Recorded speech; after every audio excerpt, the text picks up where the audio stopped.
On loan from Sports Illustrated, their senior NBA writer joining us from the bubble. He is Chris Mannix, who joins us on the program. Hi, Chris. What do you have for me today? Well, I'm pretty much at my low point health and cleanliness wise. Why is that? That uh, Showers are not daily here in the bubble, and meals have consisted for me largely of they've got in the snack room this giant bowl of those little peanut butter cups. I think I'm averaging like 15 a day. Like it's a lot that I'm putting in my system. So that's where we're at, Dan. Have you done laundry? They actually have a laundry service, so there's a bag that you can just drop in a Oh. bin. So Good. that's for a New Yorker. That's the fluff and fold is much needed. All right, let me talk to you about the Zion Williamson situation because it felt like the NBA went out of its way to get the Pelicans at least into Orlando, into the bubble. And when I watched the first game, I didn't understand the minutes restriction there. And if you're going to be smart, then why don't you have him be used for valuable minutes, maybe at the end of a game? I don't understand the 3-4 minute burst. I think you're more apt to get hurt in a 3 or 4 minute burst trying to do too much than if I give you 7 minutes where you can relax out there on the floor. Then I watched him yesterday against the Clippers, and I'm thinking, send him home. This is a disservice, I think, to him, and I think New Orleans has to be honest about this. Where do you stand with the whole Zion situation? Yeah, a couple things. One, when Zion came back, I was at the Pelicans practice and was talking to David Griffin there, and look, Pelicans officials have made it clear that the Zion situation with his minutes has nothing to do with the knee injury that cost him all but 19 games this year. It has to do with the 13 days that he missed with the family emergency. So, like, if it was any player, I think they'd probably operate under the same protocols because of the fear of any kind of soft tissue injury. And I would think, obviously, that fear gets ramped up even more when you're talking about your franchise player. I do agree with you when it comes to the minutes situation, where if you're going to play Zion like 15 minutes a game, this is really only applicable for the first game. The game against the Clippers, I mean, they were blown out. That game was over early on. But against the Jazz, you've got to time these minutes so you can get him back in for the final 5 minutes of that game. Boston's had kind of similar problems, adjusting the minutes for Kemba Walker. It might have cost them their first game against Milwaukee. And last night, they kept Kemba out the entire fourth quarter of their game against the Blazers. So I think where you can argue with the Pelicans is if you're going to play these short bursts, why not play them in consequential minutes and divvy it up so you make sure that Zion can be out there in crunch time situations? What do you take away? Best team so far you've seen is who?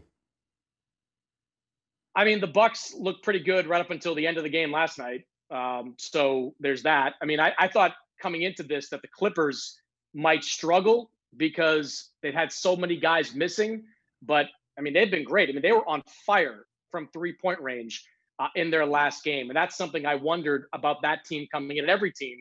Would they be as efficient from three-point range after all this time off? But the Clippers playing this well without Montrezl Harrell and without Lou Williams in the mix at this point, with their guys starting to get their legs. I don't think right now, Dan, it's a question of which team is playing the best. It's which team looks like they're going to be playing the best. And the Clippers are interesting. I'll throw one other team at you, too, because I've watched them a couple of times. I mean, Houston's wild to watch. I mean, they really are. They were out-rebounded last night by 29. That's the kind of stuff you see in, like, Billy Madison. Like, you don't see that in an actual basketball game. Out-rebounded by 29. But because they were so good at getting in the paint and driving and kicking, they took 61 three-pointers. That's 17 more than their season average. And, I saw Daryl Morey leaving the building, and Daryl was like, man, we didn't even make what we usually make. They only made 21 of them in that game. So the Rockets, if they can continue to get great dribble penetration from Harden and Westbrook, there's no reason to believe that they can't. I mean, they're going to be a handful to try to keep off the scoreboard. If they can win against the best team record-wise in the NBA by giving up a rebounding edge of 29, there's a lot of teams that are going to have a lot of problems with them. Yeah, that was my outlier. When you start to think about the Bucks and the Clippers and Lakers, and I said you don't want to face Houston because they have the X factors there with Westbrook and Harden, and you get Gordon back, and it's a different type of team a style that nobody else is playing the way they play it, and that's why I think Houston is one of those teams. Let me Um, say, Dan, on that one more thing there, like I think teams got to adjust to the Rockets and do what the Jazz did last year. Last year, the Jazz, remember, they put Rudy Gobert on Westbrook, and just Gobert just kind of sat there and dared Westbrook to score 50 on mid-range jump shots. You're going to put up he's going to give you a big stat line, but if you trade mid-range contested or mid-range Russell Westbrook twos for uncontested threes, you take that all day long. I didn't understand Milwaukee's strategy of like just throwing Dante DiVincenzo and George Hill to the fire and letting them play Westbrook straight up. I mean, I think you got to do something unorthodox and dare Westbrook to beat you from the mid-range. what do you make of the Lakers so far? I mean, so far so good, and it's certainly not they're not missing Avery Bradley as much as some people thought that they might. Davis, at least in the opener, he played fantastic. LeBron's still getting his legs under. I mean, they are what I expected them to be. They don't look anything less. They're not the team we saw right before the pandemic, but they don't look like they've struggled. They don't look like they're out of shape. They look like the favorite in the West right now, or at least the co-favorite. We're talking to Chris Mannix, Sports Illustrated senior NBA writer, joining us from the bubble. What are you hearing about next season?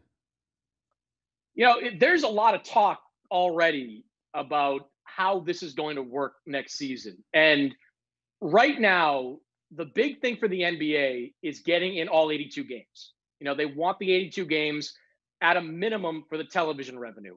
The union doesn't want an 82 game season that starts on December 1st, which the NBA would like to do to get it back to its regular schedule right now. So that's kind of the first domino to fall. If the NBA comes off the 82 game season, I think you could have a 50, 60 game season that starts December, even January, because at that point, it doesn't really matter. The question that the league is working through right now is how do you start that season? And some of the GMs that have been on these calls with the league have told me that one of the working ideas right now is to have several bubbles that are set up. It's pretty obvious, Dan, that bubbles are the only thing that works. I mean, the NBA's is working, soccer, hockey, everything else is not working at this point. So the NBA is already kind of in the conception stage of maybe 5 or 6 bubbles that they could put together. You wouldn't stay there for the duration. You might stay in the bubble a month and maybe take a week or two off. There's a lot of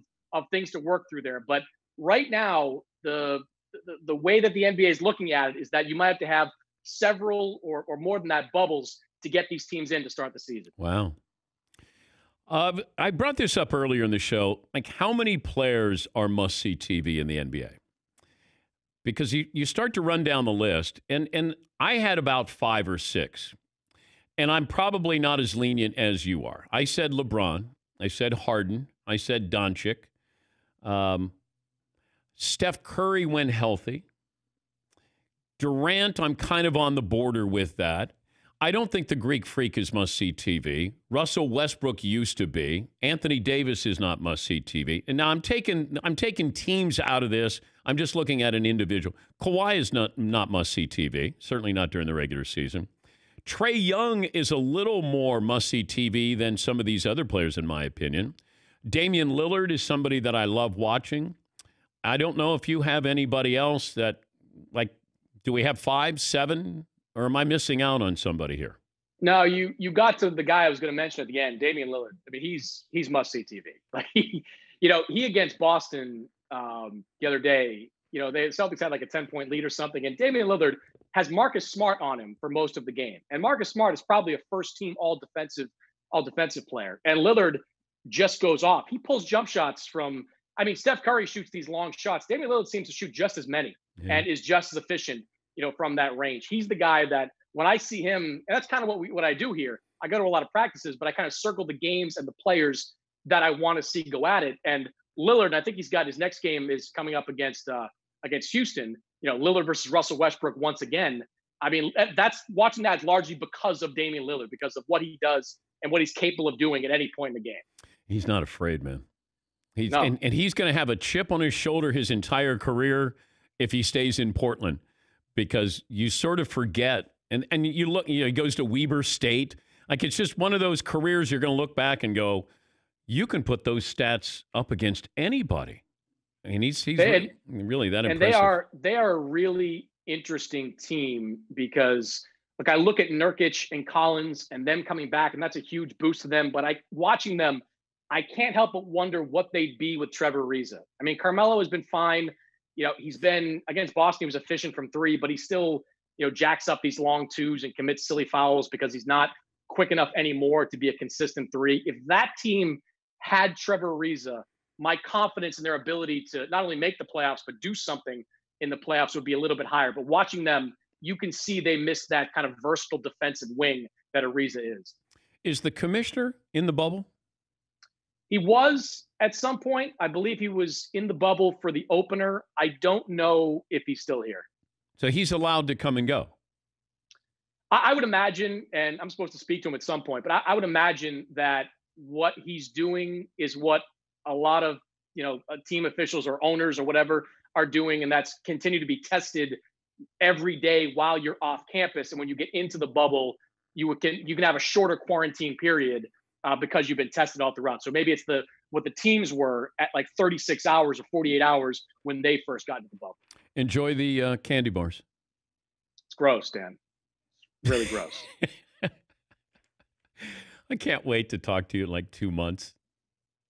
Here's the thing. I'm not sure if I'm going to be 20 pounds heavier or 20 pounds lighter because there's no pizza, which is always my go-to, but there's unlimited candy. So I'm not sure which I gain more from. What about beer? You can order off campus. They'll deliver for you. Like a I've keg? done that. Can you order a keg? Not a keg. Not a keg. You can order cases of beer, but I've done. But the problem is also, shout out to the league for not doing this. There's no bar here. Like sports writers without a bar is, I don't even know what the comparison is. Like it's like missing a leg. They would rather go without oxygen before they would a bar. Some of us sit by the pool with a 30 rack, like we're in high school, drinking there. So here's what it is. All right. Thank you, Chris. You got it, Dan. That's Chris Mannix, Sports Illustrated senior NBA writer.